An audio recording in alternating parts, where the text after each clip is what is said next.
Em nome do Pai, do Filho e do Espírito Santo. Amém. Vinde, Espírito Santo, enchei os corações dos vossos fiéis e acendei neles o fogo do vosso amor. Enviai o vosso Espírito e tudo será criado, e renovareis a face da terra. Vamos meditar agora um pouco sobre a retidão do coração. Sobre o coração reto, fala-nos o Salmo 73, que diz: como Deus é bom para os corações retos e o Senhor para aqueles que têm o coração puro. Para mim, a felicidade é me aproximar de Deus e pôr a minha confiança no Senhor Deus. Assim diz o Salmo. A sinceridade de coração de que falávamos na meditação anterior identifica-se em boa parte com a retidão do coração. Coração reto é o que não se engana nem engana, o que não tergiversa, o que não faz jogo sujo. O ensaísta francês católico Gustave Thibon escrevia: a consciência moral é um instrumento tão sólido como difícil de regular. Jamais está fora de uso, mas quase sempre se encontra estragada. É um relógio cujos ponteiros não cessam de dar voltas. Infelizmente, a hora que marcam não é a do sol. Adianta ou atrasa, segundo o grau das nossas paixões e das influências da maioria, do ambiente em que vivemos. O trabalho da sabedoria consiste em protegê-la desses turbulentos redemoinhos, regulá-la pelo sol, isto é, pela consciência divina, cuja imagem está em nós obscurecida e mutilada pelo pecado. São palavras profundas que realmente vale a pena meditar. São João Paulo II, na encíclica sobre o esplendor da verdade, Veritatis Splendor, alertou-nos para um entortamento do coração muito espalhado no mundo atual, especialmente em ambientes, escolas e cátedras que se chamam católicas. Diz assim: formou-se uma nova situação dentro da própria comunidade cristã, que experimentou a difusão de múltiplas dúvidas e objeções de ordem humana e psicológica, social e cultural, religiosa e até mesmo teológica, a propósito dos ensinamentos morais da Igreja. Não se trata já, continua dizendo, de contestações parciais e ocasionais, mas de uma discussão global e sistemática de todo o patrimônio moral católico, basado sobre determinadas concepções antropológicas e éticas.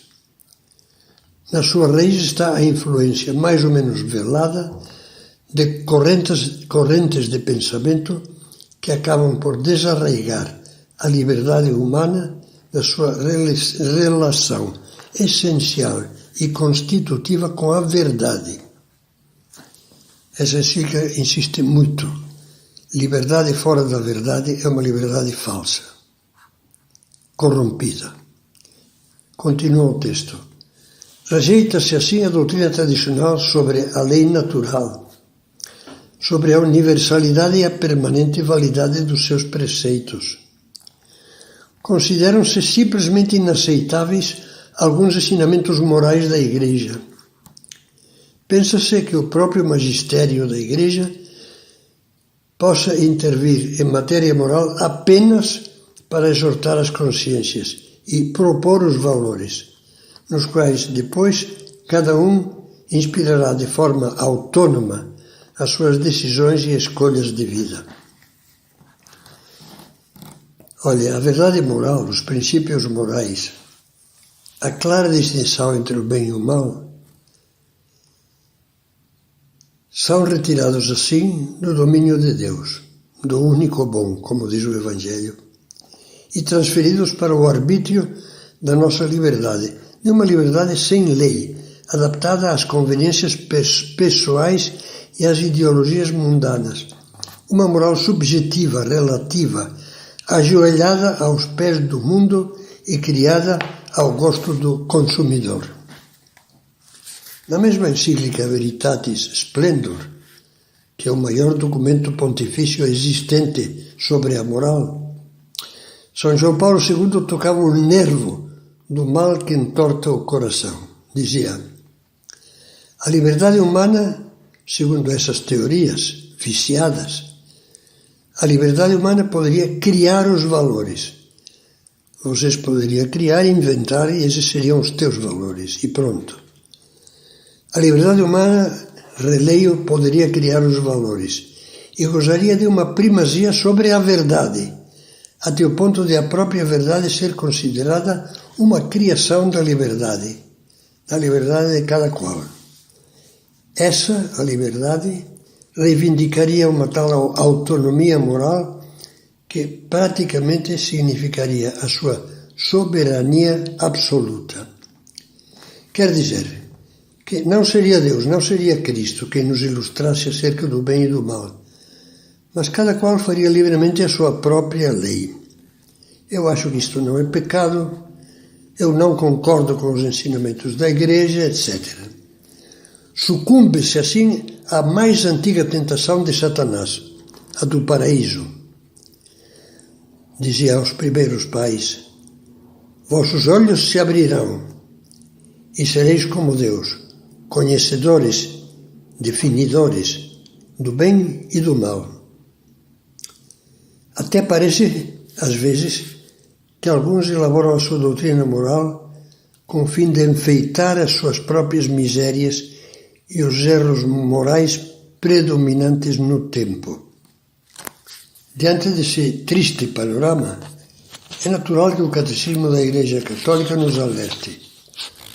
Colocada diante de uma escolha moral, diz, a consciência pode emitir um julgamento correto, de acordo com a razão e a lei divina, ou ao contrário, um julgamento errôneo que se afasta delas.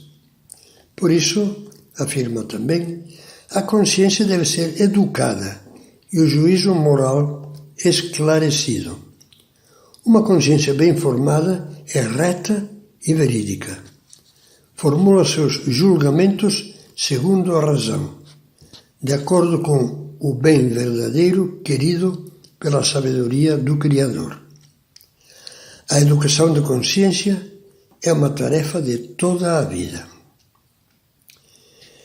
Olha, só assumindo honestamente a necessidade de adquirir uma séria formação cristã, católica, é que andaremos pelo caminho reto e acharemos nele o nosso verdadeiro bem, juntamente com a paz da consciência. Assim como dizia São Paulo, não seremos mais crianças, joguetes das ondas agitadas por todo o vento de doutrina, presos pela artimanha dos homens e da sua astúcia que nos induz ao erro. Mas, seguindo a verdade no amor, cresceremos em tudo em direção àquele que é a cabeça, Cristo, para que possa meditar. Isso, se quer tomar nota, é uma citação da carta aos Efésios, capítulo 4, versículos 14 e 15. Ao mesmo tempo, poderemos ser para os outros o que diz o Salmo 112, se fazemos isso. O homem reto, diz, surge nas trevas como luz para os justos, como uma luz que mostra às almas de boa vontade a senda que conduz a Deus.